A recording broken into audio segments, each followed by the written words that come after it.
बिस्मिल्लाहिर्रहमानिर्रहीम। आप सुन रहे हैं रेडियो FM 102.2।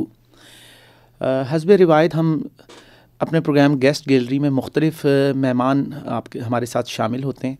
आज हमारे मेहमान बड़े ही ख़ास हैं, और लेकिन उससे पहले आपके इल्म में और चीज़ें भी लाता रहूँ कि हमारे प्रोग्राम प्रोड्यूसर होते हैं इरफान भट्टी साहब, और हर हफ्ते हम मुख्तलिफ प्रोग्राम्स आपके सामने ला रहे होते हैं, मुख्तलिफ गेस्ट होते हैं, लेकिन ज़िंदगी एक ही मर्तबा मिलती है। और जब आपको अल्लाह ताला ने एक ज़िंदगी दी है तो उसमें आपने सिर्फ शुक्र नहीं करना, बल्कि ज़िंदगी को एहतियात के साथ गुजारना है, क्योंकि इतना आसान नहीं है ज़िंदगी को खुश सलूबी के साथ बसर करना। हमारे आज मेहमान हैं, वो हमें बताएंगे कि यूँ तो ज़िंदगी की शाहराह पे बहुत सारी तकालीफ भी आती हैं, खुशियाँ भी मिलती हैं, लेकिन आज हम बात कर रहे हैं ज़िंदगी की शाहराह से कुछ हट के मोटरवे पुलिस के हवाले से। हमारे साथ मेहमान हैं मोटरवे पुलिस के DIG डॉक्टर मजरुल हक काका खेल, जानी मानी शख्सियत हैं। आए उनसे बात करते हैं। सर, आज प्रोग्राम में हम खुशामदीद आपको कहते हैं। थैंक यू, शुक्रिया जी। सर, आपने इतनी सारी आपकी अचीवमेंट्स हैं आपकी लाइफ में, और अब आप सर्व कर रहे हैं मोटरवे पुलिस के साथ। आपने पहले नॉर्मल पुलिस के साथ भी किया, दीगर पुलिस के साथ भी। तो आपको अब ज़िंदगी में कुछ क्या फ़र्क लगता है? बेसिकली बुनियादी तौर पे क्या महसूस हुआ यहाँ पे आने के बाद? कोई अच्छी सी चीज़? तो जो ऐसा बड़ी मुश्किल बात आपने पूछ ली है, क्योंकि जैसी आपने ये सवाल किया तो मेरा जो सोच है बहुत पीछे चली गई, और अब मैं स्कैन कर रहा हूँ अपने दिमाग को कि इसको मैं किस तरह से बताऊँ। बहरहाल, इंसान जब एक रास्ते पर चलता है तो कुदरत उसको अचीवमेंट्स भी देती है, गलतियाँ भी होती हैं, फेलिंग्स भी होती हैं, लेकिन अचीवमेंट वही शख्स कर सकता है जो गलती करने का रिस्क लेता है, जो फेल होने को अपनी लाइफ में फैक्टर इन करता है कि हाँ, मैं फ़ेल भी हो सकता हूँ, और जब फ़ेल भी होऊंगा तो उसको खुशी से लूँगा, उसको अल्लाह ताला की मर्ज़ी समझ के, रज़ा समझ के एक्सेप्ट करूँगा, और एक दफ़ा फिर कोशिश करूँगा अच्छे रास्ते पर चलने की और अच्छे काम करने की, और उसमें अल्लाह ताला आपको मज़ीद कामयाबियाँ देगा। मेरा यूनिवर्सिटी के स्टूडेंट से यही है मैसेज के aim high, aim positive and work for it. ये सोचना कि जी मुझे घर बैठे कुछ मिलेगा, तो ये कुदरत का निज़ाम नहीं है। अल-कासब हबीबुल्लाह का निज़ाम है, मेहनत करनी पड़ेगी but in the right direction, और इसके साथ साथ अपनी आप को फेलियर के लिए रेडी रखना होगा। वही लोग कामयाब होते हैं, वही लोग ज़िंदगी में हाई अचीवर्स होते हैं, वही लोग सुकून पाते हैं और खुश रहते हैं जो कि अपने अप्रोच को इस तरह से फैशन करते हैं। अच्छा सर, ये बताएं कि यहाँ पे आने के बाद जो सबसे बुनियादी चीज़ आप देखते हैं, आम थाने में मुख्तलिफ माहौल होता है, लेकिन यहाँ सबसे बुनियादी चीज़ है मोटरवे में रोड सेफ्टी, यानी कि ज़िंदगी बहुत कीमती है, अल्लाह ने हमें दी है, तो उसको किस तरह महफूज करना है। आम आदमी शायद सड़क पे जब निकलता है तो उस पर इतनी तवज्जो नहीं देता। आप इस हवाले से बताएं कि आप क्या समझते हैं। इसमें बहुत सारे आस्पेक्ट हैं। पहले तो हमें बहैसियत कौम, बहैसियत इंडिविजुअल अपनी ज़िंदगी की कदर करनी होगी। हमारी ज़िंदगी एक बहुत कीमती अमानत है जो कुदरत ने हमें दी है, हमें उसका ख्याल रखना होगा, पहली बात। दूसरी बात यह है कि जो लोग थोड़े से भी, बस ड्राइवर जो है वो बज़ाते ख़ुद एक लीडर होता है, एक कैप्टन होता है एक शिप का, जिसने उन लोगों को खैर खैरियत से ले जाना होता है। तो वो जो ज़िम्मेवारी का एहसास है वो हम में होना चाहिए कि भाई मैं अभी अकेला नहीं हूँ, मेरी ज़िंदगी खाली मेरी ज़िंदगी नहीं है, मेरे साथ मुंसलिक बहुत सारे लोग हैं, इस बस में बैठे हुए हैं, इस गाड़ी में मेरे बीवी बच्चे बैठे हुए हैं, मेरी फैमिली बैठी हुई है, और मैंने उनको सेफली लेकर के जाना है। इस एहसास को रोड सेफ्टी कहते हैं, इस एहसास को माइंडफुलनेस कहते हैं कि लोग इस सोच के साथ ज़िंदगी गुजारें कि मेरी अपनी ज़िंदगी भी बड़ी कीमती है, ये ज़ाया होने के लिए नहीं है, इस पर बहुत लोग डिपेंड कर रहे हैं। एंड लाइकवाइज जिन लोगों को मैंने अपने साथ इस शिप में, इस वेसल में, इस बस में बिठाया है, me being the captain of that ship, I am 100% responsible for their well being. अपनी सवारियों को, अपने मुसाफिरों को खैर खैरियत से मंजिल तक पहुंचाना। इसमें आप जब ओवर स्पीडिंग बस के ड्राइवर्स को हम पकड़ते हैं, तो हम उनसे यही सवाल पूछते हैं कि क्या आपको इन 40-45 ज़िंदगियों का कोई एहसास नहीं? उनके पास कोई जवाब नहीं होता। ईद से कुछ दिन पहले बुरहान में एक बस एक्सीडेंट हुआ जिसमें 17 लोग मारे गए, 2 उसमें सगे भाई थे, ज़िंदगियां बर्बाद हुई, घर बर्बाद हुए, वो लोग ईद के लिए जा रहे थे। हमारा सवाल यही था कि क्या ये इंसानी ज़िंदगी इतनी सस्ती हो गई कि आप गैर ज़िम्मेवार तरीके से ड्राइविंग करें और लोगों की जानों को नुकसान दें? अरे सर, ये तो आपने कहा कि ज़िंदगी बड़ी कीमती है, और बड़ी गाड़ियों में अगर बात करें जहाँ पे मुसाफिर सफ़र करते हैं, उनके लिए तो ये बड़ा मुश्किल है कि वो, क्योंकि उनकी ज़िम्मेदारी है। जबकि आम लोग जो सफ़र कर रहे हैं या अपनी फैमिलीज़ के साथ, ख़ास तौर पे ख़वातीन होती हैं, उसको भी देखना है, बच्चे होते हैं, वो सारी चीज़ों में आप क्या समझते हैं उसमें रोड सेफ्टी की क्या चीज़ें मद्देनज़र रखनी चाहिए? एक गाड़ी जो घर से लेकर निकल रहा है, एक आम आदमी। हमारी जो बड़े छोटे की तमीज़ है माशरे में, ये बहुत मुस्बत चीज़ है। हम बड़ों का एहतराम करते हैं, जो लोग एक काम, एक ज़िम्मेवारी निभा रहे होते हैं उनका एहतराम करते हैं, लेकिन ये एहतराम जो है ये हमारी ज़िंदगी और सेहत की कीमत पर नहीं होना चाहिए। 130 एक ऐसे नंबर है जहाँ से हमें बहुत सारे स्टूडेंट्स, यंग लोग फ़ोन करके हमें बताते हैं कि मैं इस नंबर बस में बैठा हूँ और ये बहुत रैश और रिस्की ड्राइविंग कर रहा है, हम उसके ख़िलाफ़ कार्रवाई करते हैं। इसी तरह फैमिलीज़ को भी चाहिए कि अपने वालिद को, अपनी वालदा को जो रफ़ ड्राइविंग कर रहे हैं, बच्चों को चाहिए कि उनको रोकें, उनको अच्छा मशवरा दें, बीवियों को चाहिए कि शौहरों को बताएं, शौहरों को चाहिए कि बीवियों। ये एक कलेक्टिव ज़िम्मेवारी है, ये किसी एक बंदे की ज़िम्मेवारी, क्योंकि ज़िंदगी सबकी कीमती है, सबकी एट रिस्क है। तो हमें अपना एटीट्यूड चेंज करना होगा। हम अपनी ज़िंदगी या मौत उस बंदे के हवाले नहीं कर रहे जो ड्राइविंग कर रहा है, उसको हम ये ज़िम्मेवारी सौंप रहे हैं कि मुझे ठीक खैर खैरियत से आप पहुंचाएं। और मैं एक दफ़ा फिर आपके प्रोग्राम से तवस्सुत से ये सब लोगों को बताना चाहता हूँ कि 70% एक्सीडेंट जो हमारी सड़कों पर हो रहे हैं वो अवॉइडेबल हैं, वो ह्यूमन एरर से हो रहे हैं, केयरलेसनेस से हो रहे हैं। अगर हम अपनी तवज्जो ड्राइविंग पर मरकूज़ रखें तो ये 70% एक्सीडेंट हम एक दिन में ख़त्म कर सकते हैं। सर, ये बहुत अहम बात आपने सुनने वालों को बताई। सर, इसमें NHA के हवाले से बताएं, रोड सेफ्टी में NHA को आप कहाँ देखते हैं कि वो आपके साथ किस जगह पे है? NHA बहुत इम्पॉर्टेंट महकमा है, और वो जो ये जो अथॉरिटी है इसमें पाकिस्तान तो क्या, लेकिन दुनिया के काबिल तरीन इंजीनियर्स इसमें बैठे हुए हैं। और हम अब वक्त वो पाकिस्तान के रोड नेटवर्क को डेवलप कर रहे हैं, और आप देख रहे हैं कि CPEC के साथ उन्होंने, NHA ने बड़ा अजीम शान रिस्पॉन्स दिया, रोड नेटवर्क को में इजाफ़ा किया। हमारे और उनके आपस में गिले शिकवे चलते हैं। हम उनसे ये गिला करते हैं कि आप रोड्स को बेहतर मेंटेन करें, फेंसेस को बेहतर मेंटेन करें, इसमें से जो ख़तरनाक मोड़ हैं उनको बेहतर वो करें, और वो कर भी रहे होते हैं। लेकिन चूँकि डेवलपिंग कंट्री है, उनके कुछ रिसोर्स कंस्ट्रेंट्स भी होते हैं, और डेवलपमेंट का साइज़ भी बहुत तेज़ इस वक्त तेज़ हुआ है CPEC की वजह से। तो हमारी और उनकी एक जिसको टेबल टेनिस कहते हैं वो चल रही होती है। हम उनको कॉशन कर रहे होते हैं, हम उनको उनकी मदद मांग रहे होते हैं, और वो हमारी मदद और काम के साथ चल रहे होते हैं। तो बड़ा हमारा और उनका जो है बड़ी पार्टनरशिप है, और हम बड़ा इकट्ठे काम करते हैं। अच्छा सर, ये बताएं, अब सर्दियों की तो आमद है, अब ऐसे में सुबह सवेरे ख़ास तौर पे फॉग का बहुत बड़ा इशू होता है, उसके लिए क्या मोटरवे पुलिस करती है या NHA, या क्या इक़दामात एक आम आदमी को करने चाहिए, और आपके एंड पे क्या है? फॉग बड़ा सीरियस इशू है, और इसमें बहुत सारे एक्सीडेंट्स होते हैं, बहुत लोगों की जानें जाती हैं। मेरी लोगों से एक ही अपील है कि फॉग के सीज़न में सबसे पहले मोटरवेज पुलिस से पता करें। 130 पर हम अपडेट करते हैं, हमारा ट्विटर अकाउंट है, हमारा फेसबुक अकाउंट है, उस पर रेगुलरली अपडेट हो रहा होता है। उससे पता करके आप सड़क पर आएँ। और अगर आपको विजिबिलिटी कम हो रही है, सीज़न भी है, तो सफ़र ना करें, सफ़र को अवॉइड करें। उसकी रीज़न ये है कि फॉग जो है एक नेचुरल फिनोमेना है, उसकी प्रेडिक्शन, पॉकेट्स में आना, ये जब तक वो प्रिडिक्ट हो रहा होता है, जब तक तो नुकसान अक्सर औकात हो चुका होता है। लिहाजा पेशगी इतला हम कर रहे होते हैं। हमारे ट्विटर को आप फॉलो करें, हमारे फेसबुक को फॉलो करें, हमारे 130 पर कॉल करें। सफ़र से पहले ज़रूर चेक करें, ऐसे ना हो कि आप फंस जाएं, आप डाइवर्जन्स में से मोटरवे से उतारे जाएं और आपका सफ़र जो है वो दुगना तिगना हो जाए।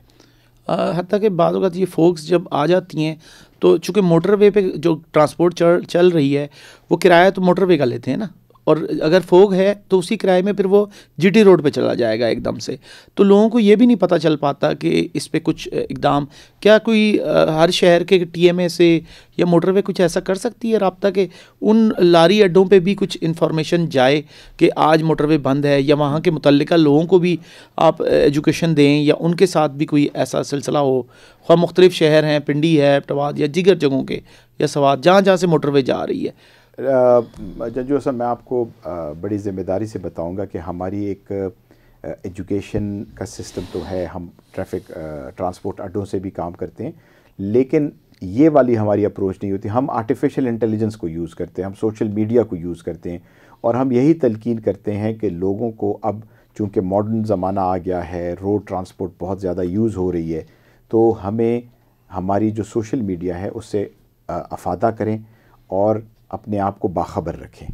ठीक है। अच्छा सर, क्रैशिंग सीज़न भी स्टार्ट हो रहा है, उस हवाले से बताएं कि ये जो चेंजेस भी आ रही हैं इसमें क्या, जहाँ से लोग ट्रैवल करेंगे वो क्या करें इक़दाम? क्रैशिंग सीज़न हमेशा से पाकिस्तान में नेशनल हाईवेज़ पर चैलेंज रहा है। मिसाल के तौर पे डिस्ट्रिक्ट रहीम यार ख़ान है तो वहाँ पर तकरीबन कोई 15 शुगर मिल्स हैं, इसी तरह बाकी, और जब वो रोड्स ब्लॉक होती हैं तो पूरी जगह कंजेशन स्प्रेड हो जाती है। लेकिन ये हमारा मुल्क का एक परमानेंट फ़ीचर है और हमें इसके लिए एडजस्ट होना चाहिए, उन रोड्स को अवॉइड करना चाहिए जहाँ पर कंजेशन है। और एक दफ़ा फिर मैं यही कहूँगा कि सफ़र करने से पहले इंटरनेट पर जा कर के, सोशल मीडिया पर जा कर के हमसे पता कर लें कि कहाँ पर कंजेशन है। अभी तो जो ऐप्स आ गई हैं जिसमें मैप्स होती हैं वो भी कंजेशन दिखाती हैं कि कहाँ पर ट्रैफिक की कंजेशन है। तो अभी हमारे जो शहरी हैं, मौजूद शहरी हैं, उनको भी चेंज होना पड़ेगा और पेशगी इत्ला की तरफ आना पड़ेगा।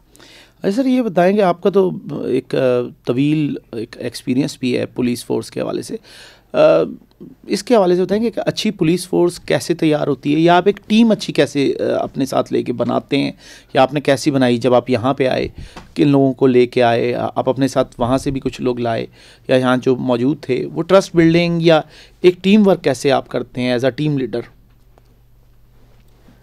सर, मैं आपको अगर ये बताऊं कि जो मोटरवे पुलिस है ये एक आइलैंड ऑफ एक्सीलेंस है, ये एक ब्रांड नेम बन चुका है। तो इसके हवाले से मैं आपको ये बताऊंगा कि इसमें जो पुलिस फ़ोर्स है उसको मैंने या मेरे बाकी जो सीनियर ऑफिसर्स थे जो इस वक्त इस महकमे से अपनी कंट्रीब्यूशन करके चले गए हैं, उन्होंने इसमें एनवायरनमेंट क्रिएट किया।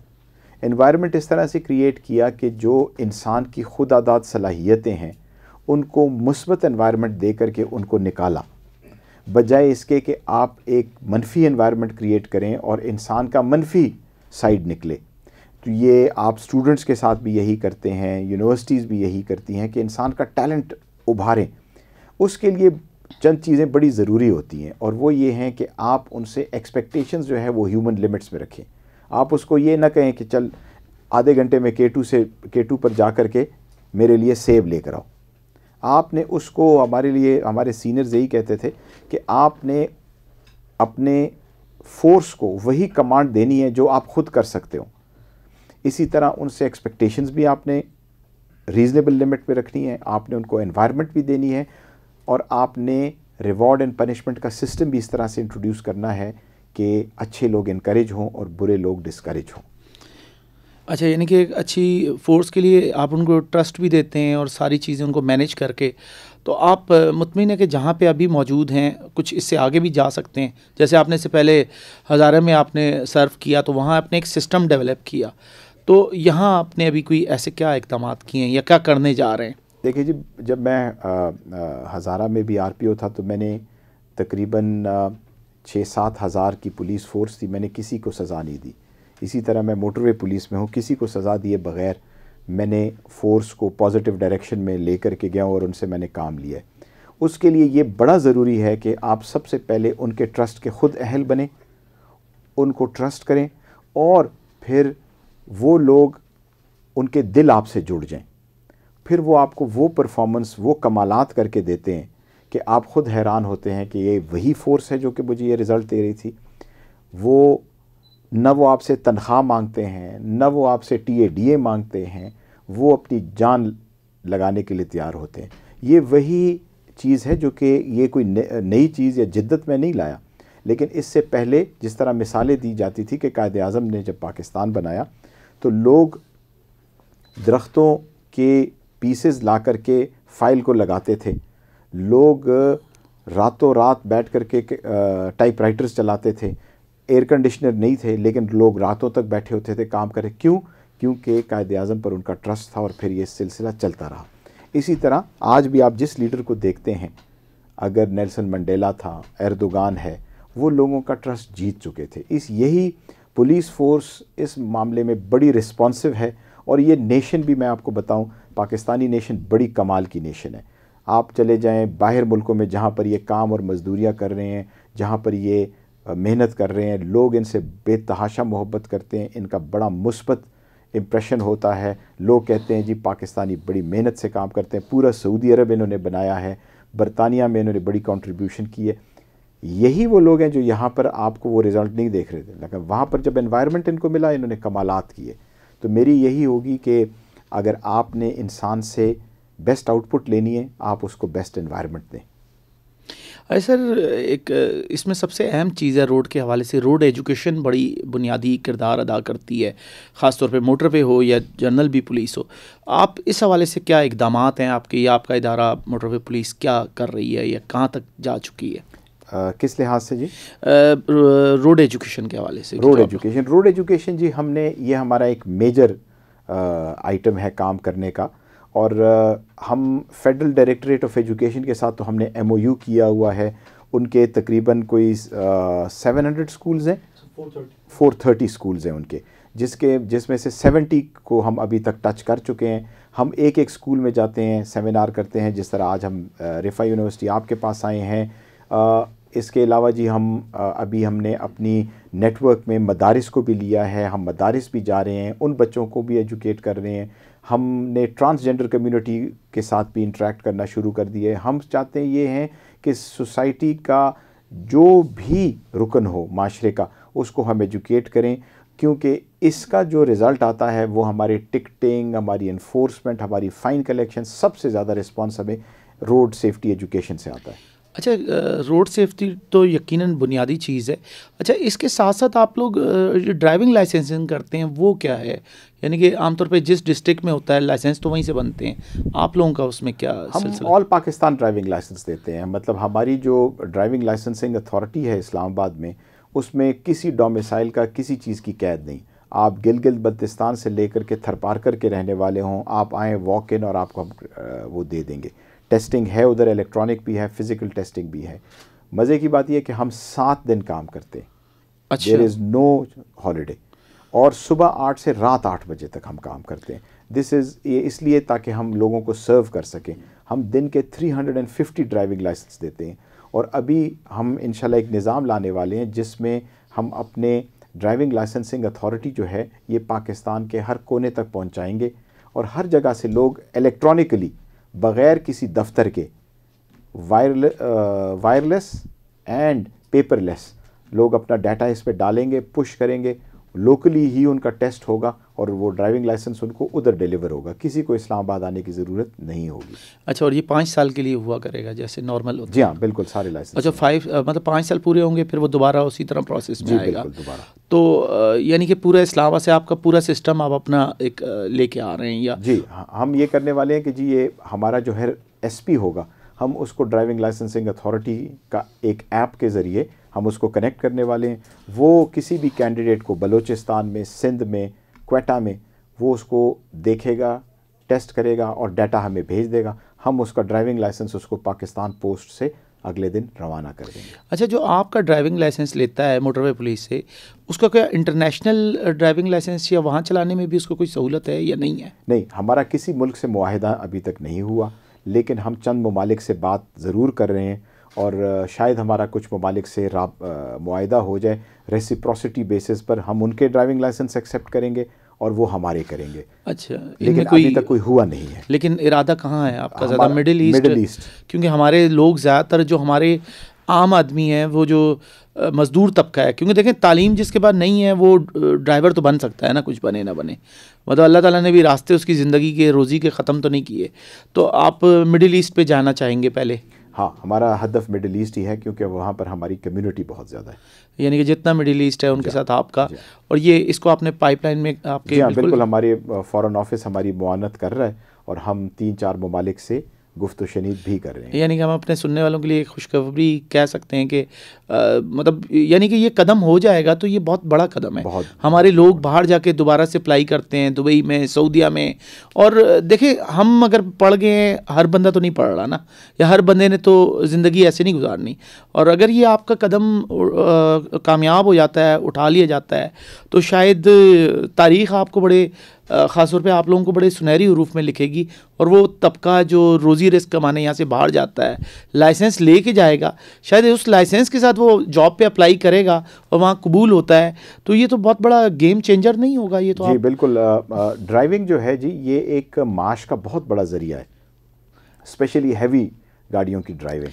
तो इसमें हम चाहते ही हैं कि पाकिस्तानी को हम हैवी ड्राइविंग लाइसेंस दें जो कि बाहर रिकग्नाइज्ड हों, ताकि वो इनके माश का ज़रिया बन सके। अच्छा, तो इससे तो आपकी बहुत ज़्यादा, और शायद पाकिस्तान में आप पे बहुत ज़्यादा दबाव भी आ सकता है, यानी कि लाइसेंस बनाने वाले जो अवाम हैं बाकी जगहों को तो छोड़ के फिर मुझे तो लगता है फिर सब आपकी तरफ आ जाएंगे तो मैनेज करना। वेलकम जी। हम तो बैठे ही इसलिए कि लोगों के लिए कोई आसानी बनाएं, कोई सहूलत बनाएं।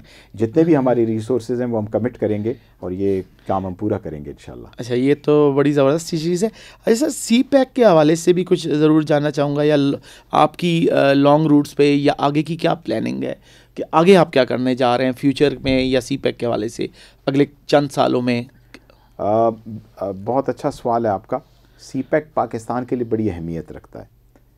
इसके साथ साथ ये है कि उसने हमारी ज़िम्मेवारियों में भी बड़ा इजाफ़ा किया है। हमारे पास बड़ी अच्छी आला मेयार की सड़कें आ गई हैं जिसको अभी हमने मेंटेन करना है, जिस पर हमने कानून का नफाज करना है, और हमने इंटरनेशनल कम्युनिटी को ये दिखाना है कि हमारे पास जब कोई एसेट आकर के बनता है तो वो सिर्फ बन के ख़राब नहीं होता, बल्कि हम उसकी मेंटेनेंस करते हैं, हम उसको क्यूरेट करते हैं, हम उससे रेवेन्यू भी कलेक्ट करें। तो नेशन को मेरी ये है कि ये जो खूबसूरत रोडें आपको बन के दे रही हैं, ये 1 या 2 साल की मेहनत नहीं थी, ये बड़े लंबे अरसे से लीडरशिप, हमारे सीनियर ऑफिसर सब कोशिश कर रहे थे और अब ये पूरी हो गई हैं। इन एसेट्स का ख्याल रखें। हम कैसे इसका ख्याल रख सकते हैं? Number 1, tax collection. हम कोशिश ये करें कि हम अपनी हिस्से का टैक्स दें और हम अपने हिस्से का टोल दें।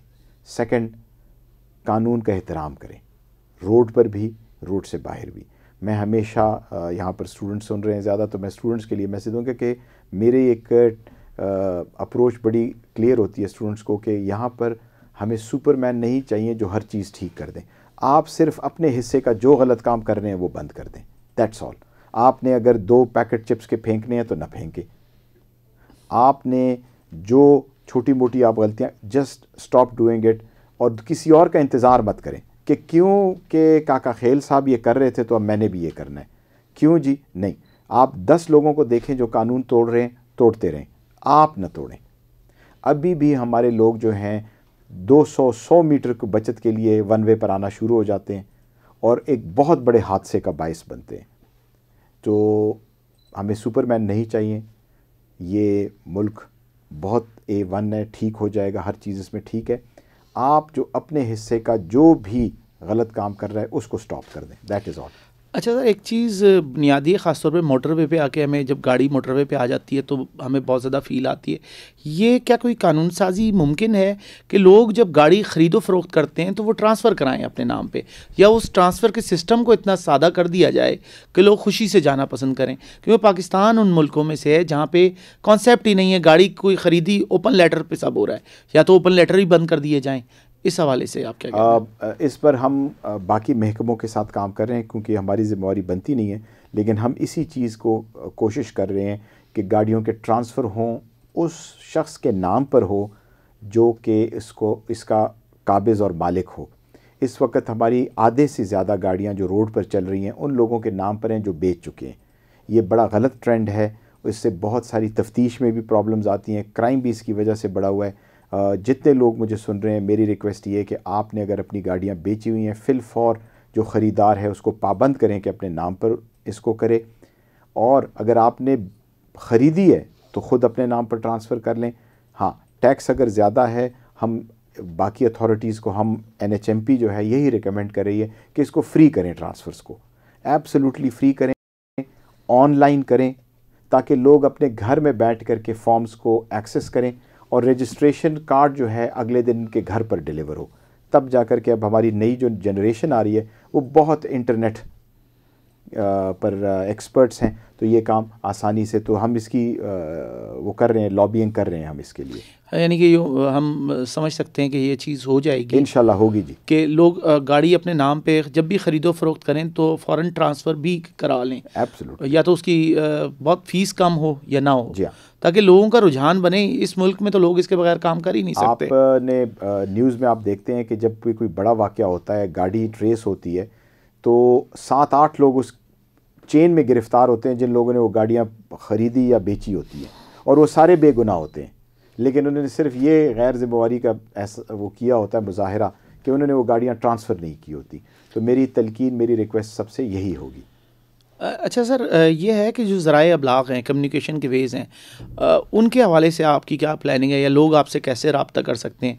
जैसे इससे पहले मैंने देखा कि जब आप हज़ारा में थे, आपने एक सेंट्रलाइज सिस्टम बनाया, पूरे जो मीडिया सेल था वो तोरगर और हरीपुर, तोरगर, लोअर कोहिस्तान, अपर कोहिस्तान, कोली पालिस, सबको आप एक जगह लेके आए और वो सिस्टम में एक नेटवर्क बना। तो यहाँ आप क्या, किस तरह अपने मीडिया के हवाले से सेंट्रलाइज क्या करते हैं? आपका PR डिपार्टमेंट भी होगा और डिजिटल मीडिया भी आपका। यहाँ पर जी सिचुएशन ऐसे है कि पूरा पाकिस्तान है, मैंने पूरे पाकिस्तान की चीज़ NHMP जो है, और तो हमने इसमें फिर आर्टिफिशियल इंटेलिजेंस की तरफ आए हैं, हम सोशल मीडिया पर आए हैं। 130 जो है उस पर हमें 5000 कॉलें दिन की मौसूल होती हैं, लेकिन ये भी नाकाफ़ी है। अब जब से हम ट्विटर पर हैं, फेसबुक पर हैं, हमने अपनी बेस बढ़ाई है, फॉलोअरशिप हमारी बड़ी है, तो हमें वहाँ से भी बड़ी कंप्लेंट्स और फीडबैक भी बड़ी अच्छी आती है। मिसाल मैं आपको दूं कि परसों हमने ये हिदायत जारी की अपने तमाम मोटरवे फील्ड फॉर्मेशंस को कि नंबर आप रेगुलर लगाएं। तो 1 घंटे बाद हमारी अपनी एक गाड़ी का किसी ने तस्वीर ली हुई थी और हमें वापस भेज दी कि पहले अपनी गाड़ी का नंबर तो सीधा करें, आपने भी तो बेनमूना इर्रेगुलर नंबर लगाया हुआ है। तो सोशल मीडिया एक बड़ी पावरफुल टूल है, हम इसको पॉजिटिवली ले रहे हैं, हम इससे अपनी इस्लाह भी कर रहे हैं और हमें बहुत अच्छा रिस्पांस मिल रहा है। तो हम यही सोच रहे हैं कि हम 130 सोशल मीडिया और अपने ऐप्स के ज़रिए ही लोगों से कनेक्ट करें, और लोगों को भी ये है कि क्योंकि पाकिस्तान में फ़ोन की पेनिट्रेशन बहुत हाई है, यहाँ पर लोग इंटरनेट को और फ़ोन्स को यूज़ कर रहे हैं, तो हमारे साथ इंटरेक्ट करें, इंशाल्लाह ताला इसका बड़ा अच्छा रिज़ल्ट है। नहीं, यकीनन ये चीज़ है। और जहाँ आप इंस्टाग्राम यूथ में बहुत ज़्यादा है, ख़ास तौर पे जो यंग जनरेशन है वो फेसबुक से ज़्यादा इंस्टाग्राम पे बहुत ज़्यादा जा रही है। आप वो इंस्टाग्राम पे भी कर रहे हैं, रेगुलर अपडेट्स आ गई फोक की। फिर उसके अलावा मुझे लगता है कि स्नैपचैट एक बड़ी इंपॉर्टेंट चीज़ है। शायद हमारे लोगों ने अभी तक सरकारी सतह पे किसी ने इंटरेस्ट नहीं लिया, लेकिन यूथ जो 90% है सर, वो स्नैपचैट पे भी जा रही है। मुझे लगता है कि उस पर भी आप लोगों को कुछ ना कुछ देखना पड़ेगा। सर, आपने हमें आज कीमती वक्त दिया और यकीनन आप आज हमारे साथ रहे, बहुत शुक्रगुज़ार हैं हम। प्रोग्राम था हमारा गेस्ट गैलरी, प्रोड्यूसर थे इरफान भट्टी और आप सुन रहे थे FM 102.2। और मुझे दीजिएगा इजाज़त, सर को भी।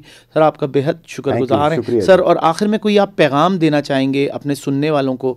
और चूँकि पिंडी में या ये पूरा हमारा बड़ी तादाद में लोग हमें सुनते हैं, और सर आप क्या कहेंगे आखिर में? मेरा पैगाम बड़ा सिंपल है, जो नसीहत मैं अपने बच्चों को करता हूँ, अपने नेफ्यूज़ नीसेस को करता हूँ, वही मैं यंग जनरेशन को करूँगा कि जब आप कोई गलत काम होते हुए देखें तो उसकी तकलीद ना करें, क्योंकि वो गलती आम है, हज़ारों लाखों लोग उसको कर रहे हैं, उसकी वजह से वो चीज़ ठीक तसव्वुर नहीं की जा सकती। गलत गलत रहेगा, ठीक ठीक रहेगा। ठीक चॉइस करें, ये मुल्क रातों रात ठीक होगा। Just don't make small mistakes because somebody else is doing it. और जवाब आपका ये होता है कि ओ जी सब लगे हुए ने, सब एहो ही काम कर रहे ने, तो ऐसे क्यों ना करिए। तो this is not the right approach. पूरी दुनिया कर रही हो, एक अच्छा मुसलमान, एक अच्छा पाकिस्तानी, एक अच्छा शहरी, उनको अपनी जगह पर खड़ा रहना चाहिए कि नहीं गलत गलत है।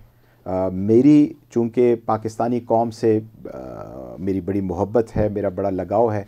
मैं ये समझता हूँ कि ये बड़े वार्म लोग हैं, बड़े प्यार करने वाले हैं।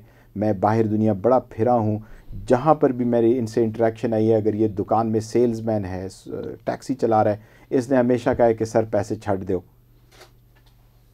तो ये जो वार्मथ है, ये जो प्यार है, ये किसी और नेशन में नहीं मिलता। हम आएँ अपनी इस मुस्बत चीज़ को हार्नेस करें और सब अपनी अपनी जगह पर जो जो छोटी मोटी हम मिस्टेक्स कर रहे हैं, जिसकी वजह से हमें हमारा जो पूरा एक सिलसिला है वो डिस्टर्ब हो रहा है, हम कानून का एहतराम करें और इस चीज़ का इंतज़ार न करें कि ये बाकी लोग करें या ना करें, हम अपने आप को सीधा करें। Thank you very much. चलें, ये था आज का प्रोग्राम। मैं आपका मेज़बान डॉक्टर राजा काशिफ जंजुआ। हमारे मेहमान थे आज DIG मोटरवे डॉक्टर मजरुल हक।